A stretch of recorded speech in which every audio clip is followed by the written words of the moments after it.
En esta ocasión vamos a estudiar probabilidad.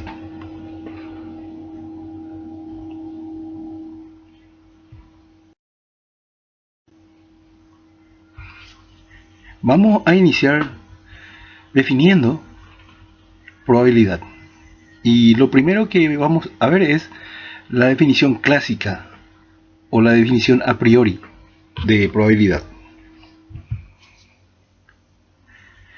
Vamos a suponer que un suceso E tiene H posibilidades de ocurrencia en un total de N posibilidades, donde cada una de ellas tiene la misma probabilidad de ocurrencia que las demás. Entonces, la probabilidad de que ocurre E o se dé un éxito se denota de la siguiente manera: P minúscula o PR de E, y esto es igual a H sobre N.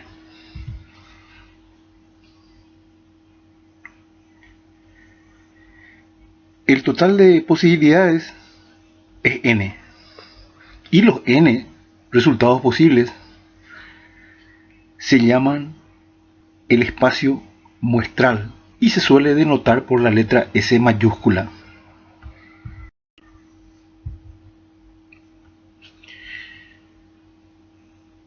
Un ejemplo: sea E el suceso obtener un número par en la tirada de un dado.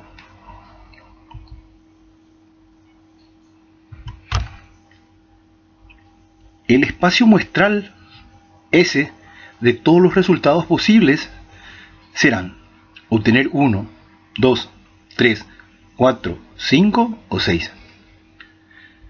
Los distintos puntajes de cada una de las 6 caras del dado. Aquí está mi conjunto muestral entonces.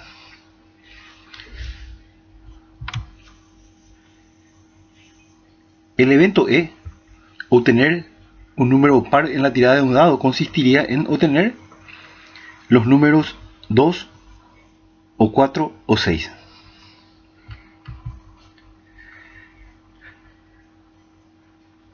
Los resultados que componen E, entonces, este conjunto de números 2, 4, 6. La probabilidad de obtener par, entonces, serían la cantidad de eventos favorables, 3, sobre el total de eventos, 6. Y esto me da un medio, o también 50% entonces para la probabilidad de obtener par. La definición que dimos falla al momento de decir de que todos los eventos tienen la misma probabilidad de ocurrencia. Se estaba definiendo entonces con la definición.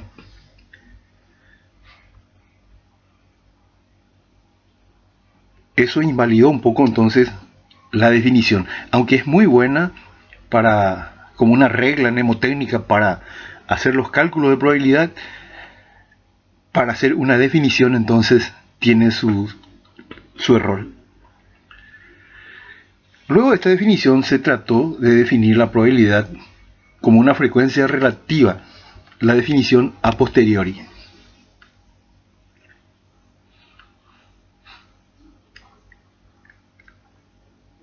La definición como frecuencia relativa, o probabilidad empírica también, de un suceso se toma como la frecuencia relativa de ocurrencia del suceso cuando el número de observaciones es muy grande.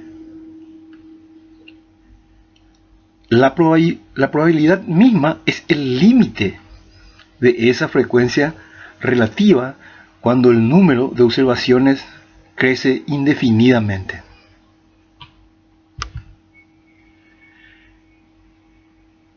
Y esta sería la simbología, el límite de la frecuencia relativa cuando n tiende a infinito, es la probabilidad de ocurrencia de E.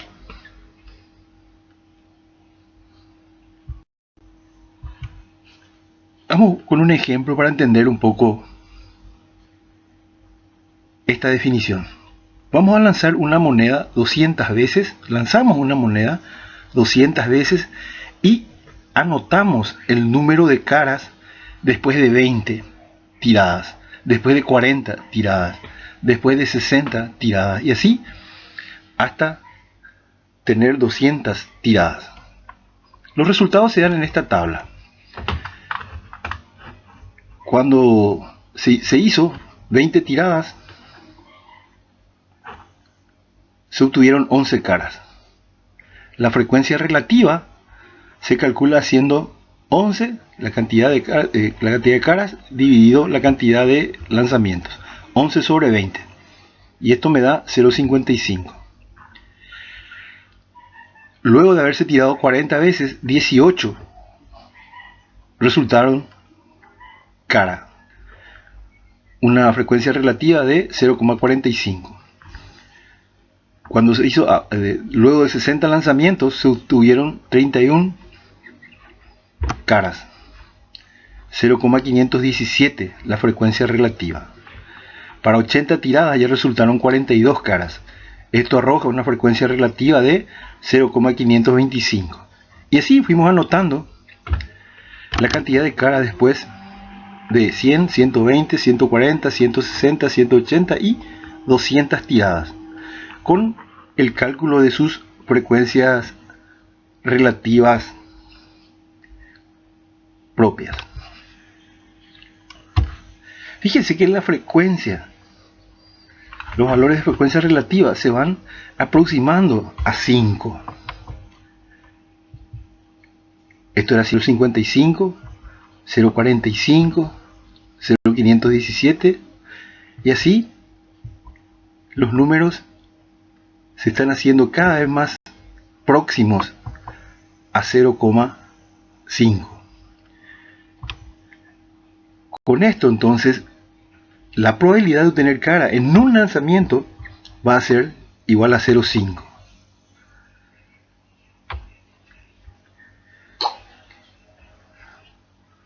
La frecuencia relativa de un suceso tiende a aproximarse a su probabilidad cuando el número de pruebas, en este caso el número de lanzamientos, crece indefinidamente. Se dice también cuando n, en este caso la cantidad de lanzamientos, tiende a infinito. Aquí tenemos la misma tabla y vamos a graficar la poligonal de frecuencias relativas. Aquí tenemos la frecuencia relativa para 20, luego de 20 tiradas, luego de 40, luego de 60, luego de 80 y así hasta las 200 tiradas. Aquí tenemos P igual a 0,5 y decimos que la probabilidad va a ser igual al límite de la frecuencia relativa cuando n tiende a infinito, y eso valdrá 0,5. Fíjense cómo esto se va acercando más a 0,5, la frecuencia relativa. Muy bien, el problema con la definición a posteriori es que muchas veces el límite no se puede calcular o ni siquiera existe. Entonces, como definición tiene también su falla. Y bueno, fue Kolmogorov el que luego propuso la probabilidad axiomática.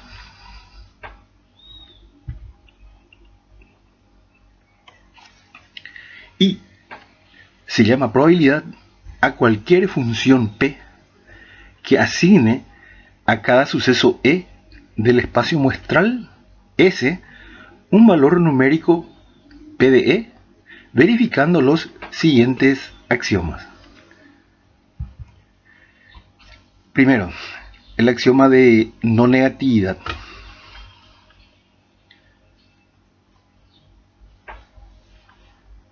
La probabilidad de E, entonces un número mayor o igual a 0.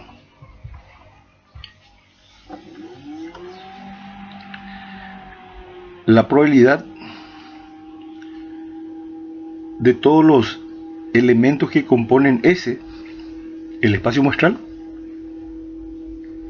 es igual a 1.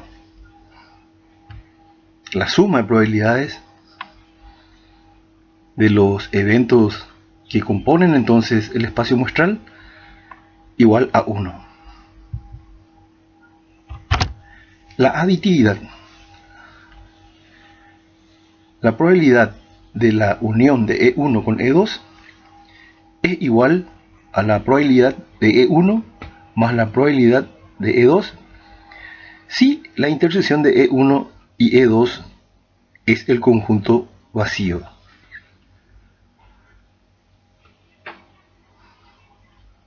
Y esta es la definición entonces que Kolmogorov propuso. La probabilidad entonces es axiomática, un sistema axiomático.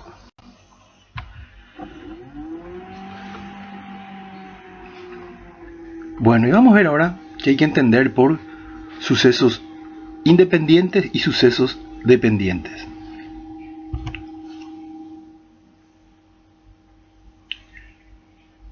Si E1 y E2 son dos sucesos, la probabilidad de que ocurra E2 dado que haya ocurrido E1 se escribe de la siguiente manera. La probabilidad de, esto se lee así, probabilidad de E2 dado que ocurrió E1. La barra esta indicaría, se leería dado que, tal que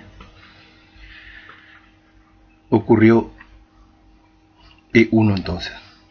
O también la probabilidad de E dado E1. Y esto se llama la probabilidad condicional de E2 dado E1. Si la ocurrencia o no de E1 no afecta para nada la probabilidad de ocurrencia de E2, entonces la probabilidad de E2 dado E1 es igual a la probabilidad de E2. Y en ese caso decimos que E1 y E2 son dos eventos, son dos sucesos independientes. Caso contrario, se dirá que son sucesos dependientes.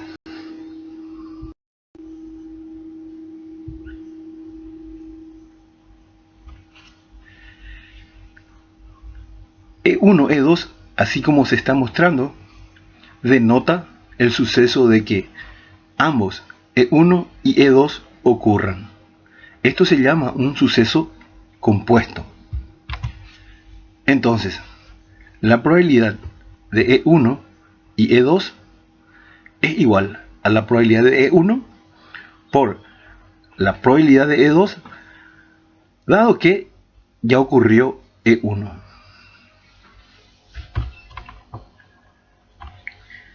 En particular, la probabilidad de ocurrencia de E1 y E2 es igual al producto de probabilidades de probabilidad de E1 por la probabilidad de E2 para sucesos independientes.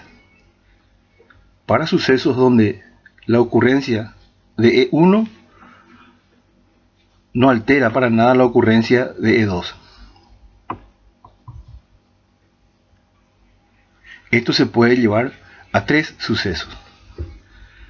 La probabilidad de E1, E2 y E3 sería igual a la probabilidad de E1 por la probabilidad de E2 dado E1 por la probabilidad de E3 dado que ya ocurrió E1 y E2.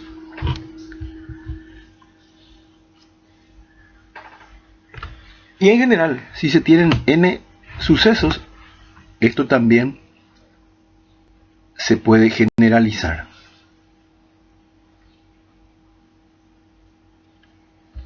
Vamos a suponer que E1 tenga probabilidad P sub 1, E2, P sub 2 y así, E sub n, una probabilidad de P sub n, 1 y E2.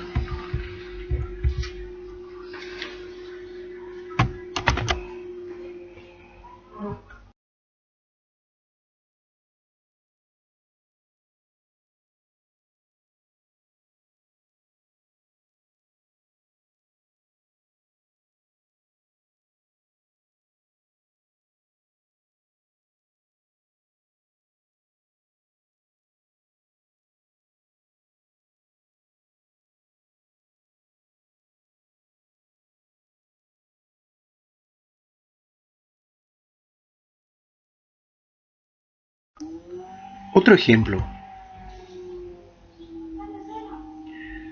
Una bolsa contiene 3 bolillas de color azul y 2 bolillas de color rojo.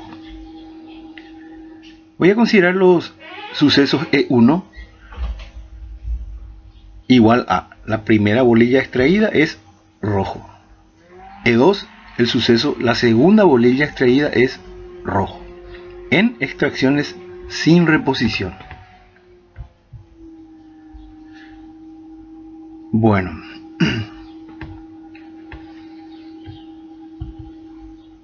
la probabilidad de que la primera bolilla sea roja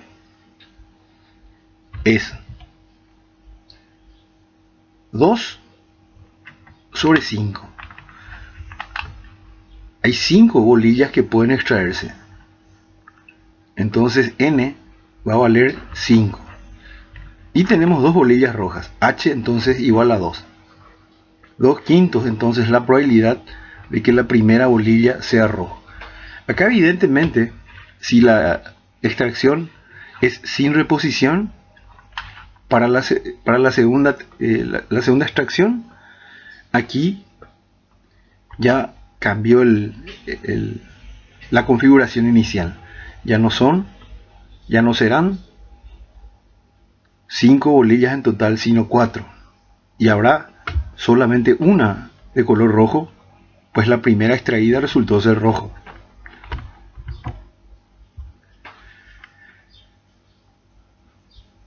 Entonces podemos decir que la segunda extracción sí, los resultados para la segunda extracción sí están afectados por lo que ocurrió en la primera extracción. Entonces, la probabilidad de que la segunda bolilla sea rojo, dado que la primera fue rojo, sería igual a 1 sobre 4.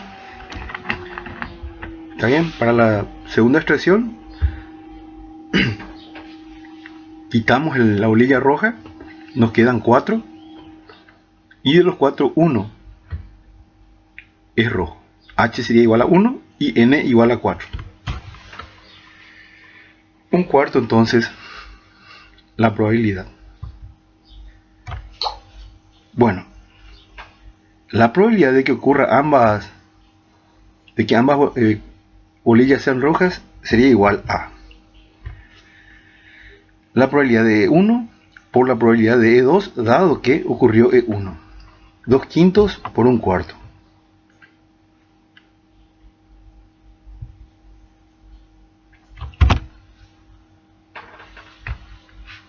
%. Es esta probabilidad.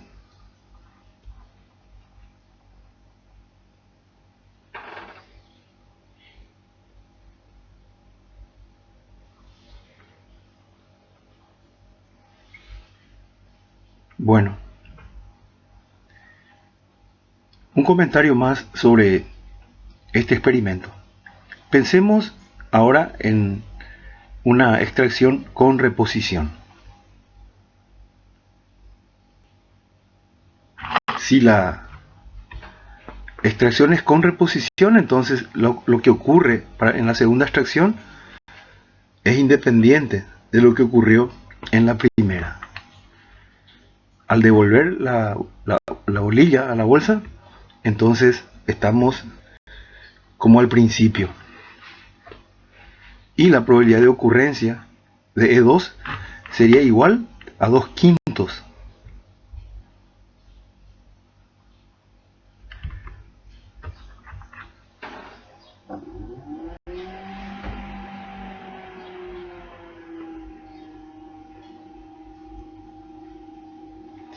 Bueno, y la probabilidad de E1 y E2, si es que la extracción es con reposición, sería igual a 2/5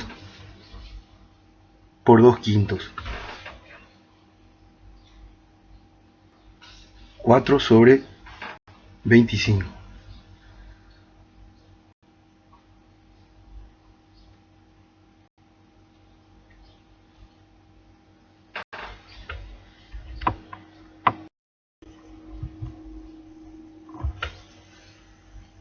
Bien, vamos a ver el concepto de sucesos mutuamente excluyentes.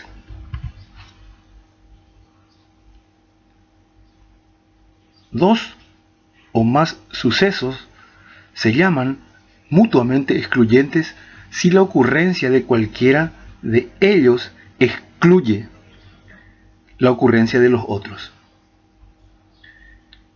Si E1 y E2 son sucesos mutuamente excluyentes, entonces la probabilidad de ocurrencia de E1 y E2 es igual a 0.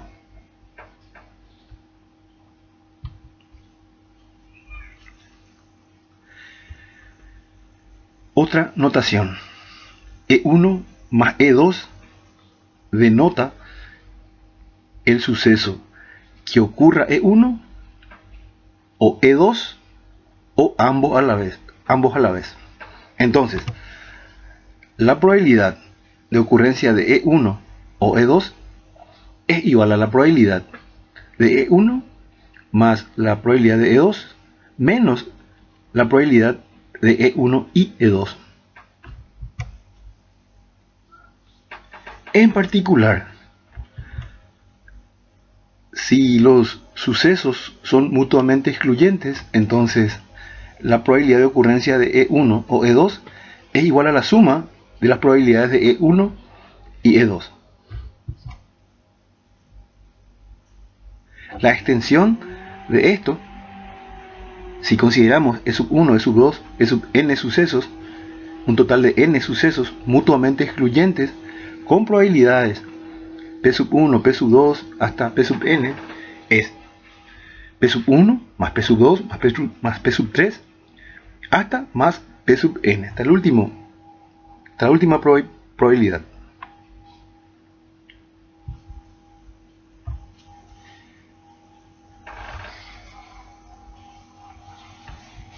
El resultado de asterisco de la fórmula que aquí mostramos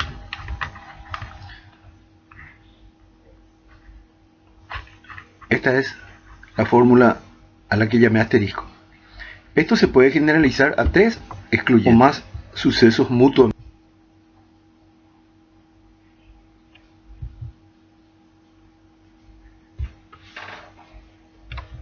Vamos un poco a visualizar lo que estábamos diciendo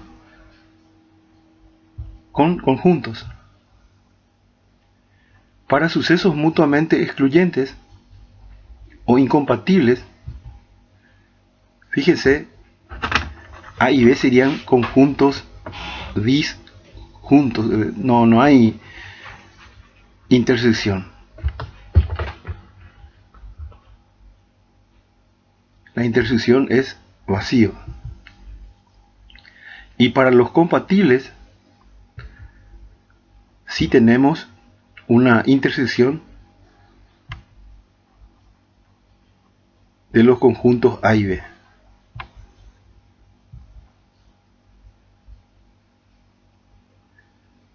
Bueno, y esto como en teoría de conjuntos, A unión B, recuerdan, era igual a A más B menos la intersección de A y B.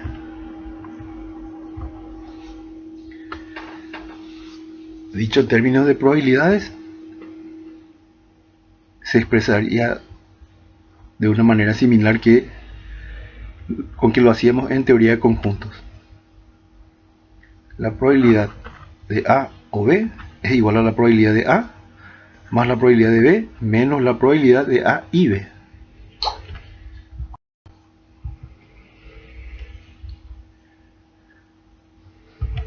Probabilidad condicional, que ya habíamos visto también. La probabilidad de A dado que ocurrió B. Esto es igual a la probabilidad de A y B sobre la probabilidad de B. Aquí tengo un espacio muestral S con los sucesos, eventos A y B.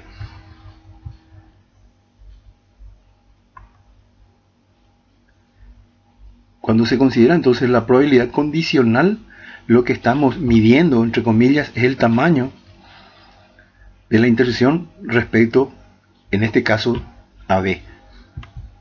No hay que confundir probabilidad condicionada con intersección. En ambos casos se mide la intersección, pero en la probabilidad de A y B se está midiendo con respecto al espacio muestral, donde la suma de todas las probabilidades es igual a 1. En la probabilidad de A dado B condicional, la intersección se mide con respecto a B. Veamos un sistema exhaustivo y excluyente de acontecimientos. Voy a considerar entonces una colección de acontecimientos, de sucesos, a sub 1, a sub 10, a sub 2, a sub 3, a sub 4. Vamos a quedar con a sub 4 para graficar. La unión de A1, A2, A3 y A4 completan nuestro espacio muestral S mayúscula. Y por supuesto, las intersecciones son vacías. Todo acontecimiento B se puede descomponer en componentes de este sistema. Este sistema compuesta por A1, A2, A3 y A4. Aquí estoy graficando el suceso del acontecimiento B mayúscula, que se puede calcular como la unión de 4 subconjuntos. Este primer subconjunto que resulta la intersección de B con A1, este subconjunto en color rojo. El otro subconjunto, el segundo, la intersección de B con A2, este subconjunto en color verde. El tercer subconjunto es esta intersección de B con A3, este sector en lila color claro. Y por último, este último subconjunto que resulta la intersección de B con A4, el subconjunto en color celeste.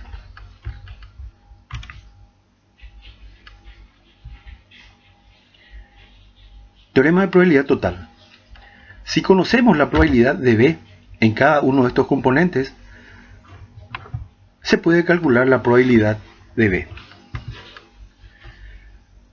La probabilidad de B sería igual a la probabilidad de la ocurrencia de B intersección A1 más la probabilidad de ocurrencia de B intersección A2 más la probabilidad de ocurrencia de B intersección A3 más la probabilidad de ocurrencia de B intersección A4.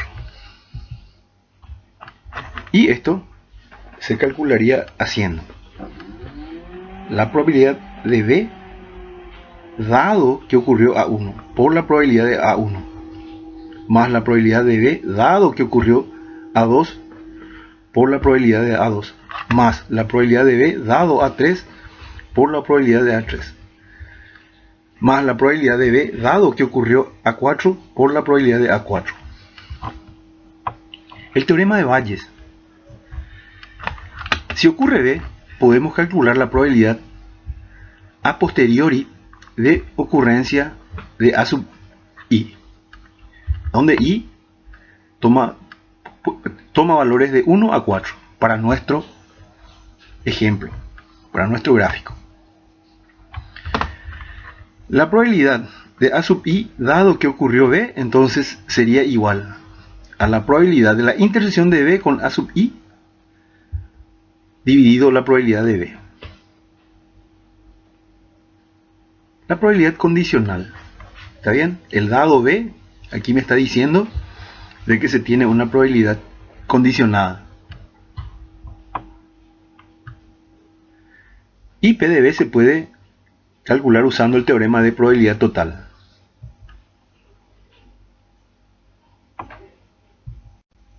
Con esto entonces podemos escribir el teorema de Bayes.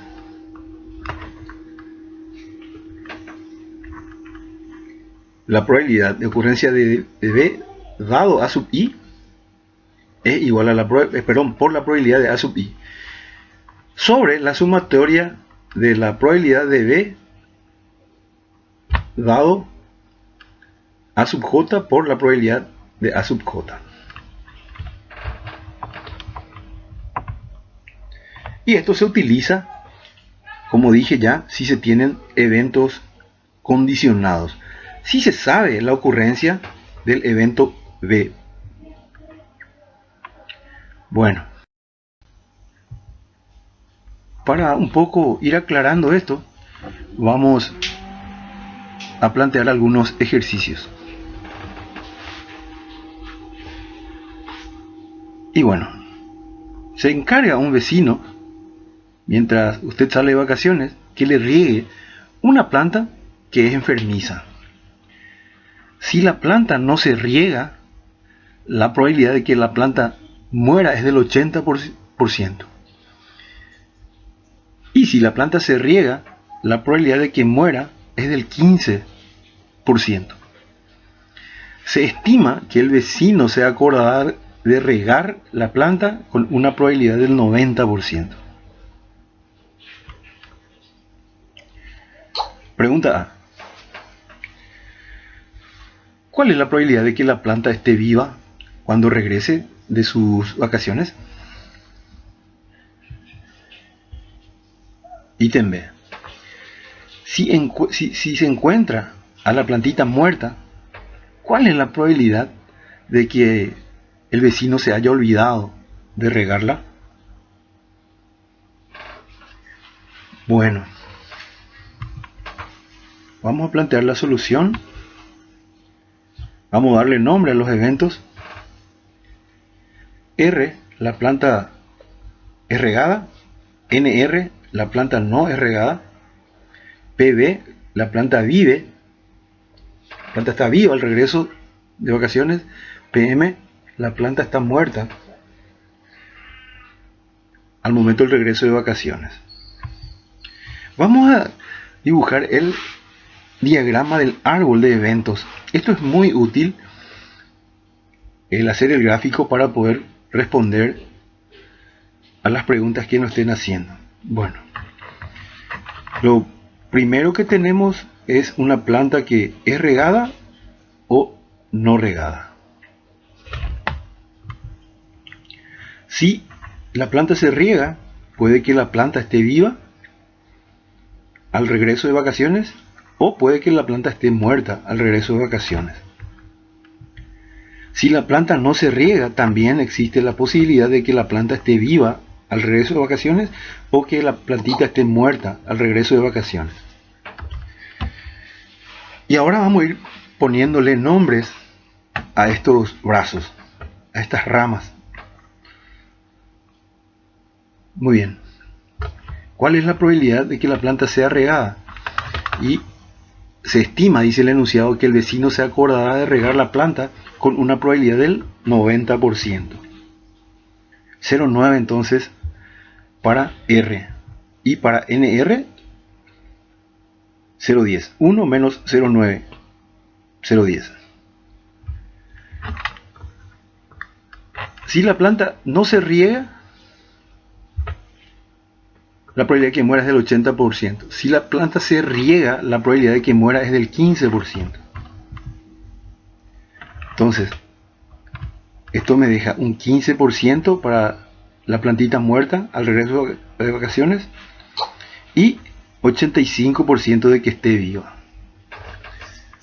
Si es que no se riega, la probabilidad de que muera es del 80%. Entonces, la probabilidad de que esté viva sería igual al 20% y 80% de que la planta muera.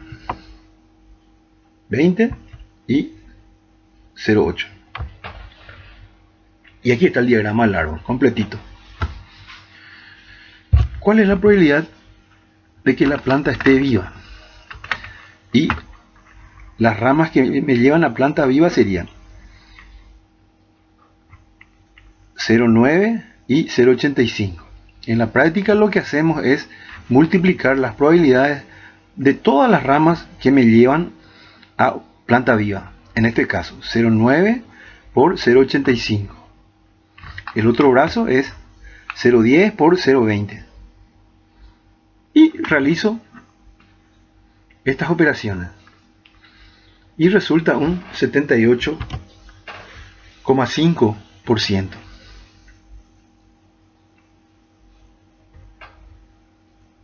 Entonces respondo, la probabilidad de que la planta aún esté viva cuando regrese de sus vacaciones es del 78,5%. Es muy útil responder esto en porcentaje. Para el ítem B, fíjese que aquí tenemos un condicionante. Si se encuentra la planta muerta,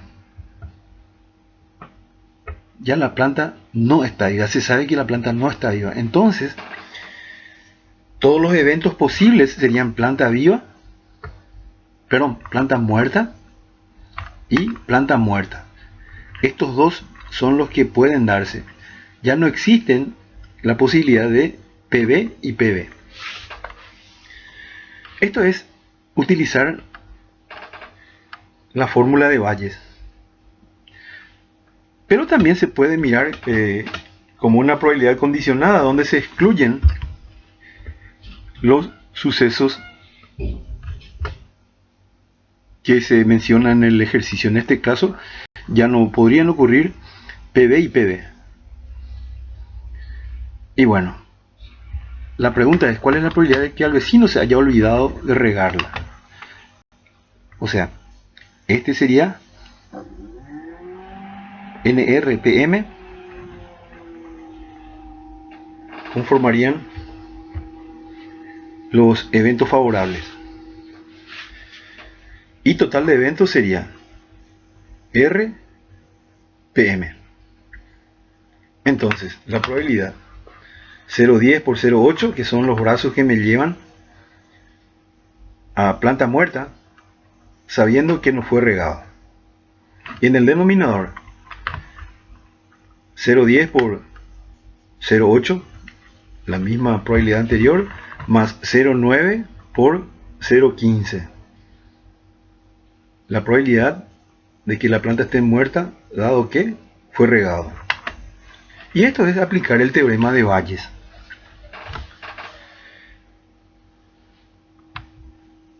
Resulta 37,21. Punto 37,21. Y con esto respondemos entonces. Si se encuentra la planta muerta, entonces la probabilidad de que al vecino se haya olvidado de regarla es del 37,21%.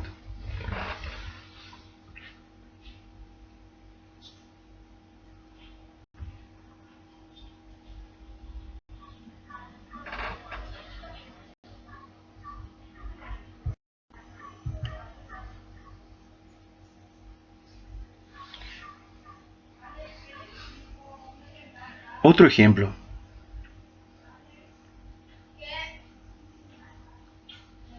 Un dado ha sido trucado de tal manera que la probabilidad de sacar un número par es el doble que la de sacar un número impar. Se lanza a la vez el dado trucado con otro dado normal, con otro dado no trucado.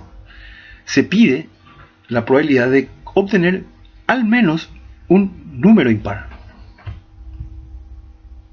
Bueno, vamos a dibujar otra vez nuestro diagrama del árbol. Puede ocurrir que el dado trucado me dé par o que me dé un número impar. Esto para el dado trucado.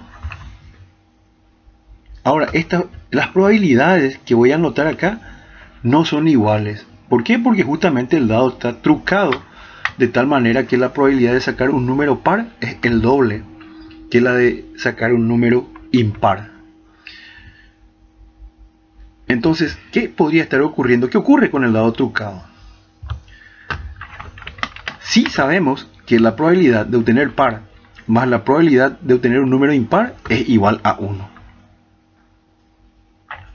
Par serían los números 2, 4, 6, 1, 3, 5, los números impares. Bueno, ¿qué tenemos? Que la probabilidad de obtener un número par es el doble de la probabilidad de tener un número impar. Eso dice el enunciado. ¿Qué tenemos entonces ahora? Que 3 veces la probabilidad de obtener un número impar es igual a 1. Con esto, la probabilidad de obtener un número impar en el dado trucado es 1/3. Y la probabilidad de tener un número par en ese dado, en el trucado, sería igual a 2/3. Y ahora sí puedo calcular, puedo escribir mejor las probabilidades en las ramas que me llevan a los resultados del dado trucado. 2/3 y 1/3. Y fíjense que esto cierra el enunciado. 2/3, probabilidad de tener par, es el doble de 1/3, la probabilidad de tener un número impar. Bueno, y ahora el dado trucado. Perdón, el dado normal, el dado no trucado. Del cual se pueden obtener números pares o impares. Como se trata de un dado normal, entonces las probabilidades serían igual del 50% para cada suceso. 1/2 entonces. Esto sabiendo que en el trucado cayó par. Y si en el trucado cayó impar, tendríamos la misma situación. Impar, par para el dado no trucado con probabilidades de 1/2. Y aquí sí, ya ahora el árbol está completo. Bueno, vamos a leer el enunciado entonces. La probabilidad de obtener al menos un número impar implicaría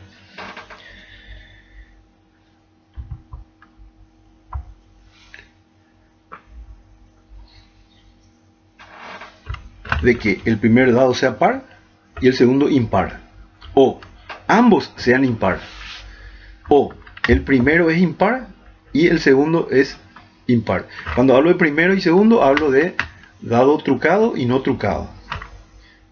Esto sería obtener entonces par en el dado trucado, impar en el dado no trucado, o impar en el dado trucado, impar en el dado no trucado, o impar en el dado trucado y par en el dado trucado. En todos estos se tienen al menos un número impar. Y bueno, par impar sería 2/3 por 1/2. Impar impar, impar por impar, 1/3 por 1/2. Impar par, 1/3 por 1/2.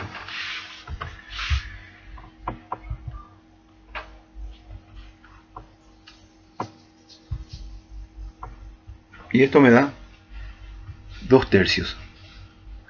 2/3, entonces la probabilidad de obtener al menos un número impar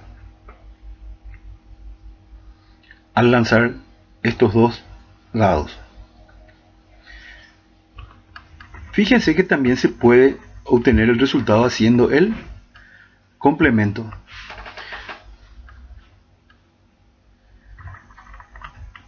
Los que calculamos eran par impar, impar impar, impar par.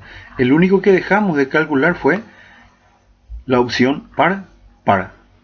Par en el trucado, par en el no trucado. Si calculamos esto va a ser igual a 2/3 por 1/2. La probabilidad de tener par par sería igual entonces a 1/3. Y el complemento, 1 menos la probabilidad de par par, sería igual a 1 menos 1/3. Y eso me daría 2/3, el mismo resultado que obtuve haciendo los cálculos de todas las probabilidades que componen obtener al menos un número impar.